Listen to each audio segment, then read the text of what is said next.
As we reflect on the state of maternal health equity in 2024, we're living in a paradox of continuing declines in maternal health outcomes in spite of the outsized attention that we've been hearing in the media and the narratives around maternal health. And so I hope that as we go through today, we can look to the expertise of our three panelists to talk a little bit about their reflections on how we arrived at this crisis where we are, where they're finding hope in these moments around where we go from here, and ultimately some of the actions that we can all take individually, collectively within our organizations to advance forward. So does that sound good? Thumbs up? I'll talk to you a lot because I want you to talk back to me. I think it's important that we have this conversation. So Congresswoman Underwood, folks already busted out their phones. We will start with you. I'm guessing that was for her. The maternal mortality rate increased by 48% between 2020 and 2021. Devastating. Devastating. What impact did the COVID-19 pandemic have on this health crisis within your district, within the 14th District of Illinois? So, one of the interesting things about the pandemic is we didn't need the data to tell us that it was catastrophic for our already unacceptable maternal health crisis here in the United States. Why? Because as you remember, especially during what I call phase one COVID, the early days, people weren't allowed to have loved ones in their birthing suites.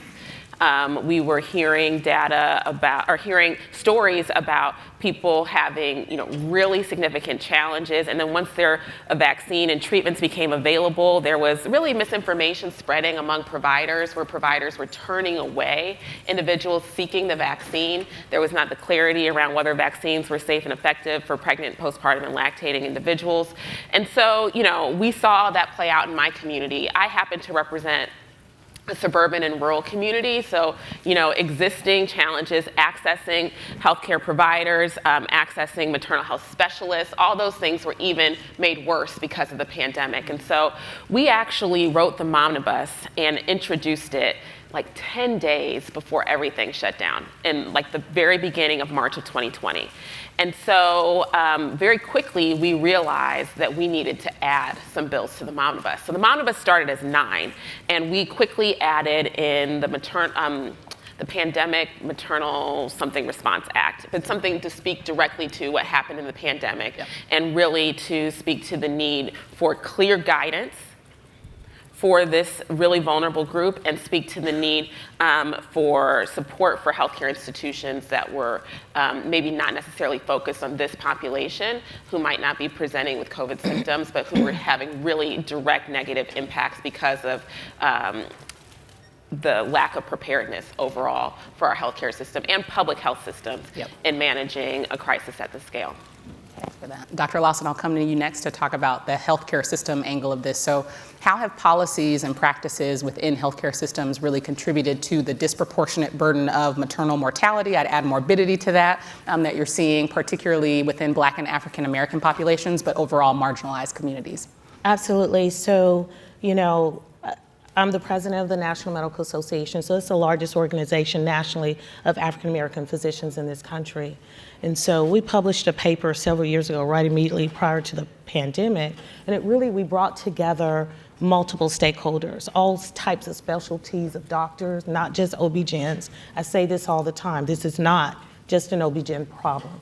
Pregnant women see ER doctors, anesthesiologists, right? We brought in social workers, public health, and we made sets of recommendations under call to action. And so when you talk about systems, right, they're in policies, reimbursement gaps, there's bias, we need to address that. I'm an OB-GYN, I live in Texas, so now I'm in a place where even implicit bias training is being challenged or removed. Is being offered, education and awareness and our communities.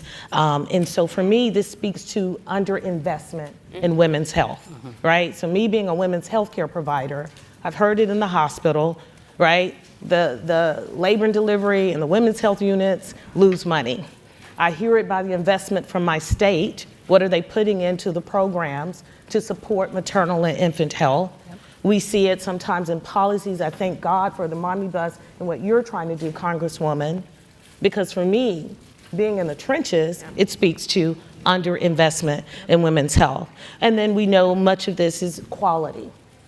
So I think many times we're having these conversations, So it just can't be money. We also need to be thinking about quality of the services. And that's a major concern for me, being an OB also. That should be always embedded into these policies that are being made, because when you look at some of the preventable deaths, specifically when it comes to Black women are usually accessing care at lower quality facilities. That's important. What do we need to do to embed and raise them up, right? Because all I hear, again, payer mix, right, from the hospital side. So we have to think about, how do we embed things? I was last summer, in Texas, we got our data from our maternal mortality review committee. The chair of the committee is giving out the readout, and physicians are in this room, and a physician raises his hand and asks her, of those women who are dying, how many were married?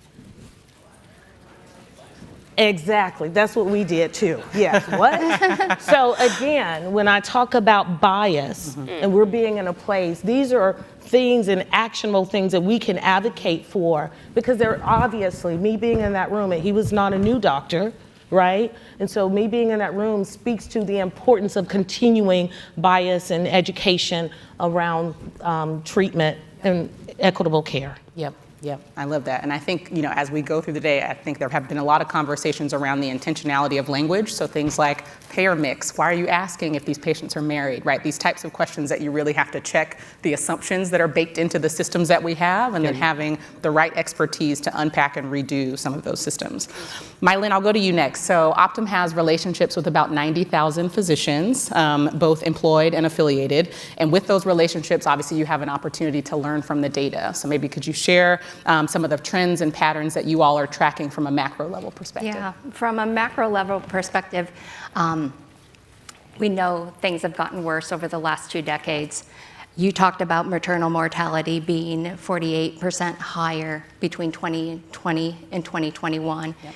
In addition, when we look at those high income countries, the US is so much of an underperformer. When we look at deaths per 1,000, the US had a 5.4 deaths per 1,000, and then compare that to Norway, say at 1.6. So maternal mortality, we're failing in this area. And then when we look at access and quality, the level of maternal deserts within the US, 6.9 million women live in maternal desert areas. And if you think about that, I looked at the population, that's the whole entire population of the state of Tennessee, if you think about that. And then when you think about the cost of not treating maternal mental health, we're seeing the data being someplace around $16 billion when you look at mother-infant pairs. Yep. So there's so much that we need to act on when we look at the data.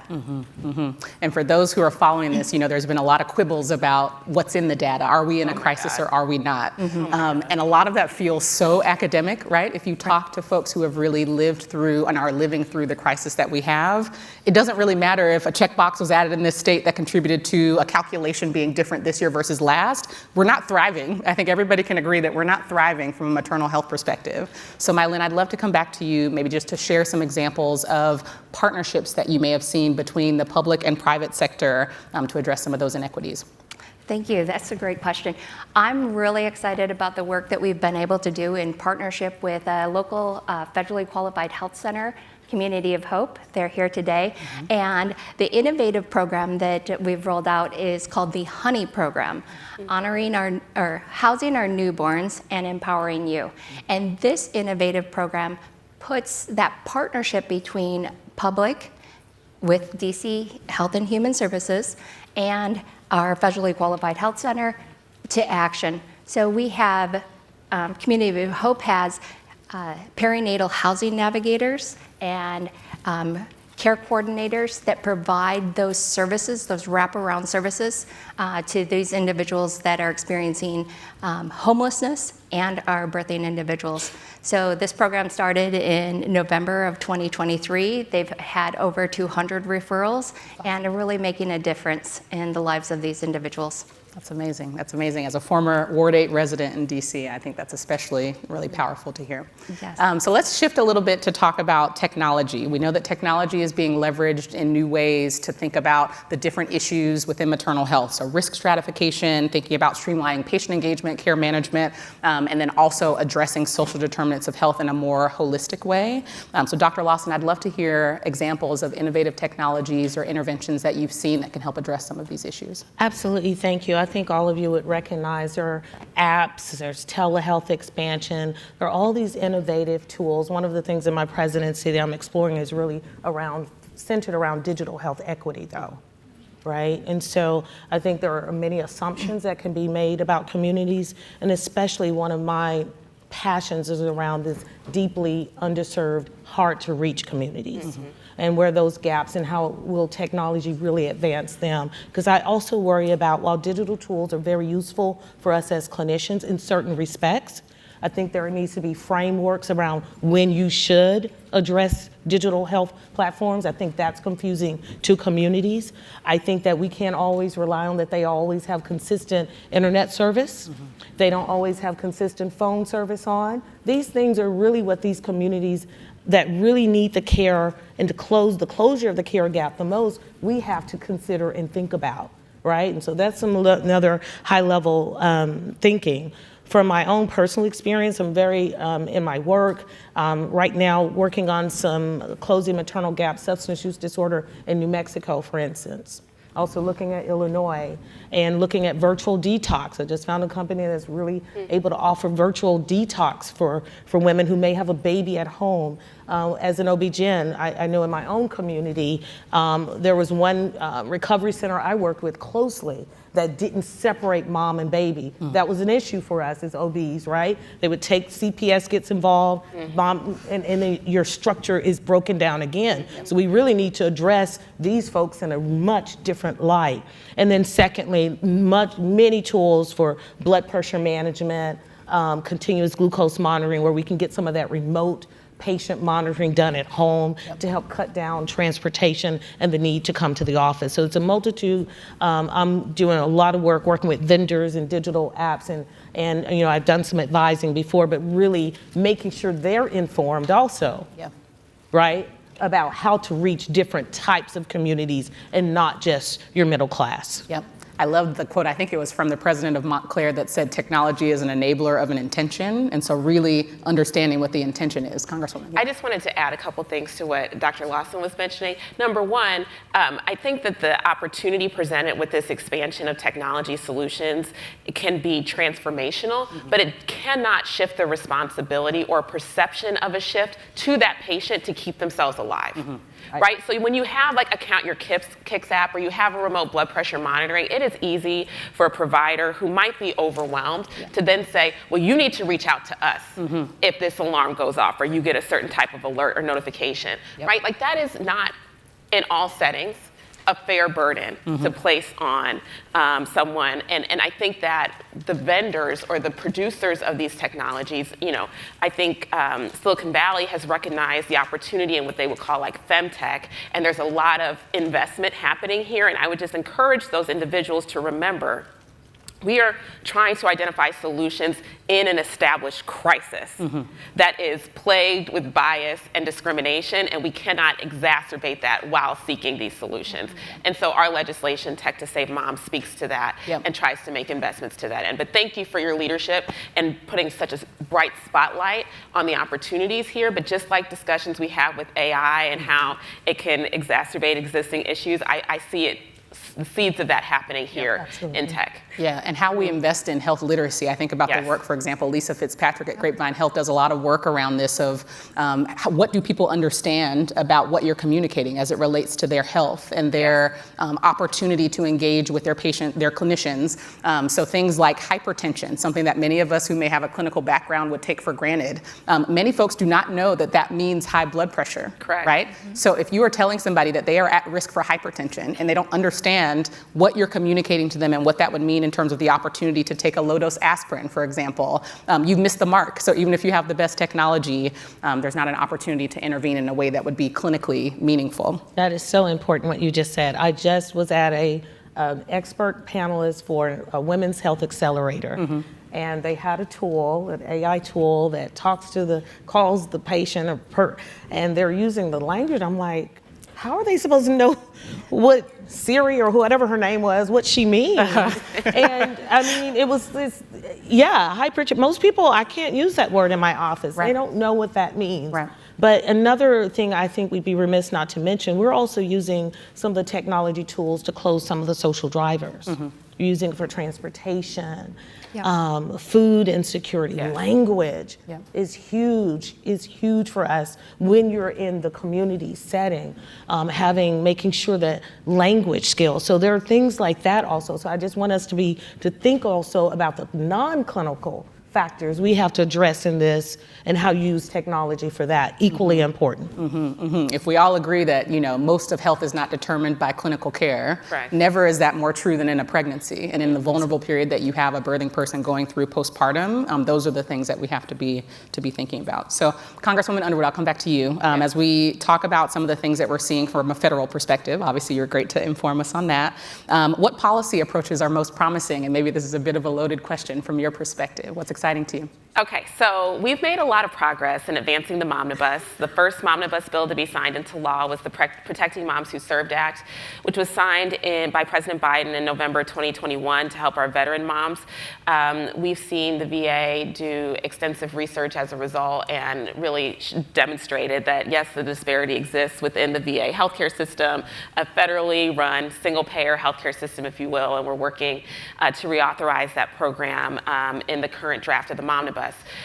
We have bipartisan support for that initiative. We have bipartisan support for several other bills within the Momnibus. And then outside of the Momnibus, which, let me just be firm, Dr. Lawson was recently in front of Senate Health, had strong testimony. Chairman Sanders called for the passage of the Momnibus. We're so grateful for his willingness to shine a bright spotlight on this maternal health disparity.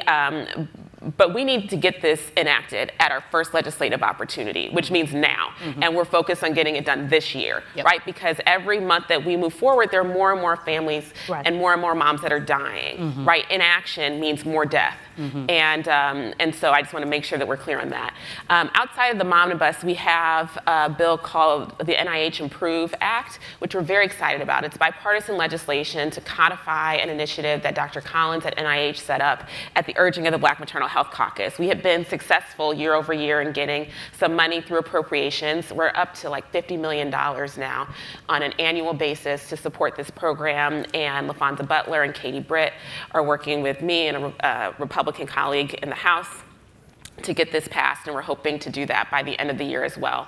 The last thing I'll say, because most people don't know, is appropriations. Our annual federal funding bills have given us a tremendous opportunity to get dollars into the community now. So while we're working to advance the Momnibus, we've gotten over $100 million for this year, fiscal year 24. We got over $100 million last year for fiscal 23 to tackle our key maternal health priorities, to get dollars into communities to address these disparities. This money is here for us, and we're not applying for it. So I need y'all to tell folks to go ahead and apply. They are qualified. We've been working with these agencies like HRSA and CDC to make sure that when they get a small rural clinic that may be serving Black or brown people who've never applied for a federal grant before, that they will be favorably viewed to be able to get these federal dollars. It's going to be so important. We don't want this money going to places that don't have a disparity, because the money's there to address the disparities. And guess what? We can't get the money again if it's not tackling disparities. You know what I'm saying? And so I don't want to start calling out institutions, but I think that y'all can imagine that some of our larger, most prominent, bold name institutions are the ones that are disproportionately getting the money that's supposed to be addressing our maternal health disparities. Okay? For the first time, we got money for historically Black colleges and universities and minority-serving institutions to do this work. We want to be able to get that money to those institutions, but they have to apply. Y'all have to go get it. We have the money set aside for you. Y'all see what I'm saying? Please. Do we feel I'm the trying sense to of be polite urgency? about Okay. it, but I really need you to go get this money. Okay, so the fiscal year ends September 30th. So if you've never tried to access federal dollars before, you have really this summer to get ready, because when those applications open up, the deadlines are firm. Yep. They're going to be a technical, they call it technical assistance webinar. They're probably only going to do one. You want to be on it, and you want to put your best foot forward. So I just have to put that plug out there, Yes. since we're here with such a distinguished national publication like U.S. News and World Report, with this nationwide audience, that please go get this money. We love to see it. Okay, so we feel the sense of urgency, Yes. I think, that the Congresswoman, and maybe I would love to hear, and this is a question off the cuff, so Yes. go with me. How do you communicate that sense of urgency to your colleagues? So I think one of Yes. the things that folks have really admired about your leadership is that has been palpable and Yes. obvious. How are you, what So tools this are is you what's using? so interesting. When you look at the map of the states with the highest maternal mortality rates and the states with the highest disparities, and you look at the states that may not have advanced Medicaid, and you look at the states that have advanced an abortion ban, they're all the same states for the most part. Okay. And so, we know that the maternal mortality crisis is more likely to impact Black moms than other people. And so for many of my colleagues on Capitol Hill, the people representing those states are most times not Democrats. Okay? And so when we talk to them about these issues and these funding opportunities, they think it's for somebody else, forgetting that they represent more Black people in the United States than anybody else, right? And I'm being generous when I say forget. Okay. And so, I would just say, I'm not always your best messenger with our colleagues. They need to hear from the community about how important these resources are, how the community relies on these dollars to save lives, and how with their partnership and participation in championing of issues like the Momnibus, we will respond with gratitude and partnership in return, right? Like, this is an opportunity to show up for people in a way that helps save lives. This is not a partisan activity, right? Maternal health is not a partisan initiative. We're talking about, at a basic level, enabling our country to help moms and babies live during what should be a joyous moment. Yep.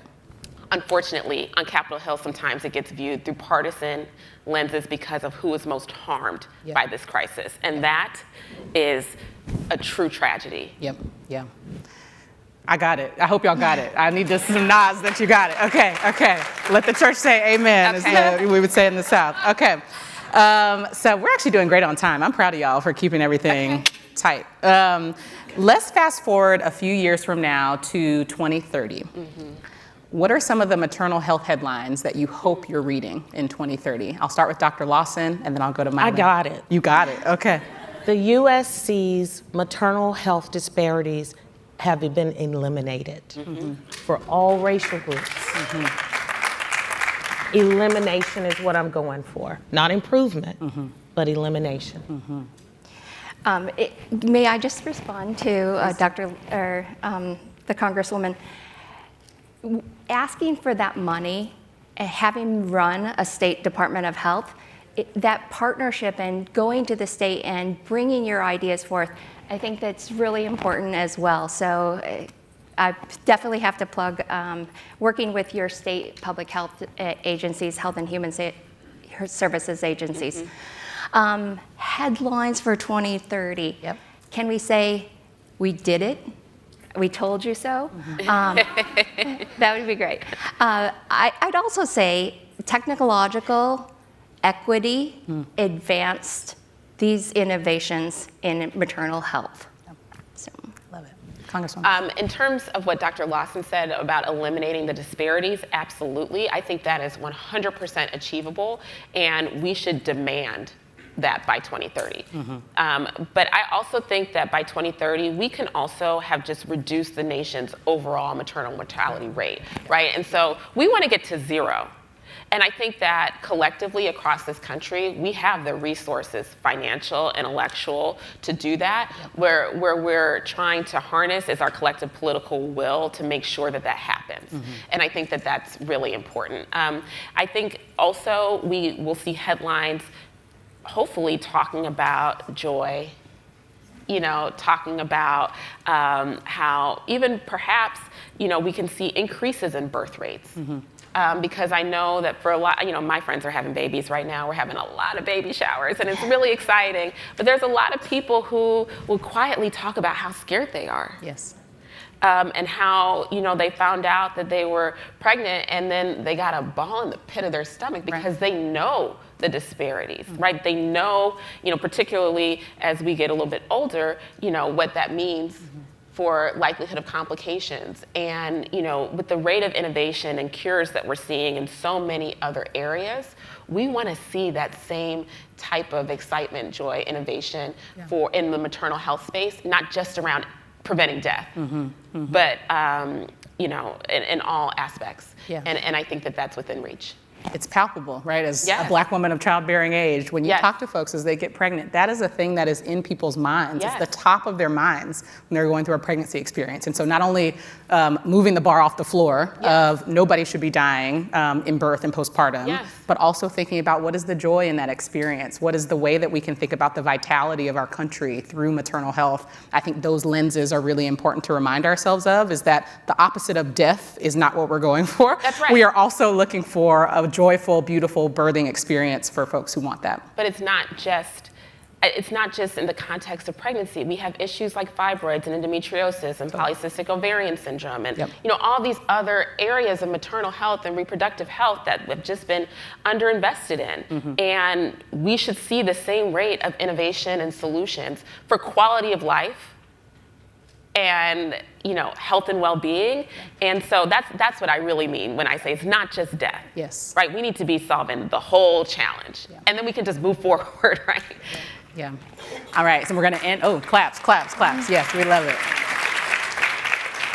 Let's end on action steps for this audience. So as you mentioned, this esteemed group of policymakers and organizations that we have represented in the room, what do you want these folks to be doing as a result of the conversation that we've had, but really in light of the crisis that we're all navigating? What are some of those actionable steps that we can collectively take to advance equitable maternal health outcomes? And maybe, Congresswoman, I'll start with you and then work backwards. Okay, we need to pass the omnibus. So then the next question is how? I would encourage you to explore the opportunity to direct your advocacy to the Senate, okay?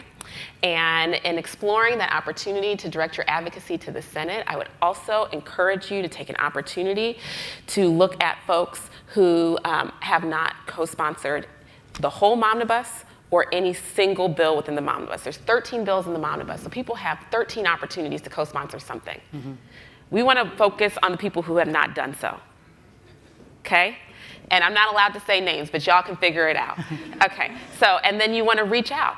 And you want to reach out and you want to tell your story. Now, if you are connected with an organization with a nationwide reach, you want to find somebody from that state to reach out and share their story, please. Okay, the next thing I would invite you to do is, after you ask that person to co-sponsor the omnibus or one of the other bills within it, to support the NIH Improve Act. Those two items in particular will be transformational when they are signed into law.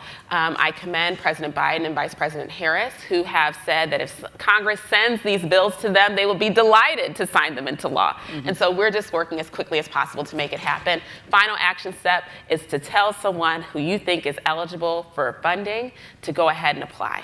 Let's create that social pressure within the network so that we go get this money. Got it. Actions. Mylene. I guess I'd lean into 3 actions for us to take. One is taking a look at that data and analytics so that we're identifying the right communities to focus in on for these targeted interventions. The second thing that I would say goes back to those partnerships and being able to have the public-private partnerships that bring everyone together to make actions to improve disparities. I've seen that with public health, our healthcare providers, and our community-based organizations. That's the only way that we're going to get this done, is by working together. The third thing that I would say is that continuing advocacy for policy change, especially policy change that does focus on social drivers of health and makes an impact in the community. Dr. Lawson. Okay, I refined it to 4, just 4. We like it. Give me grace. So I'm from Arkansas. 52% of the births in Arkansas are Medicaid, and Arkansas has not extended postpartum coverage. So if you know folks in Arkansas, please dial back home and help. That's a travesty. Secondly, data. I'm going to talk about a little bit. I think the data piece is important. So again, you heard me mention I currently live in Texas. And so when you think about your maternal mortality review committees, the MMRCs, there's also the MMRIA, which is a data system. So in my state, perhaps, my state proposed, they create their own data system. They don't want to use the CDC's. We want consistent, Yes. credible Yes. data. So please pay attention in your states. Louisiana, we've had several states that do this. Pay attention to that, because the data is going to be key for us to substantiate things such as appropriations and other legislation that needs to be done. Yep. Postpartum leave. We have to continue to advocate. It is disheartening that sometimes women have to return to work not healed, not well, right? There's only so much leave properly under FMLA. How do we extend that? That's another policy discussion. I just left Jamaica, and a Jamaican doctor told me we should be storming the Bastille in the US. And I said, oh, really? We don't have one, but okay. But honestly, extending postpartum leave and family leave, it's important to come and provide circles and support around women who have given birth. And I don't know how many I just said, but I'll cut off there. Those are good. Those are good. There's a wonderful brief that I'll plug from the National Minority Quality Forum they just did with the Black Women's Health Imperative around data, and so I would encourage folks to check that out if you haven't. I will take moderator's privilege and a little bit of a hair flip for ending 4 minutes ahead of schedule to say that I want to circle back to the person that you thought about at the beginning of this conversation. And we talked about a lot of big, actionable steps that we all need to take when we leave this room, but you should be thinking about that one person that you love. Because this is a conversation that requires that we continue to remind ourselves of the humanity in choosing to give life in this country at this time. So I hope that you walk away doing all of the things that these wonderful expert panelists have suggested, but also reminding yourself of the sense of urgency that you feel for that person in your life. So with that, I will close. Thank you.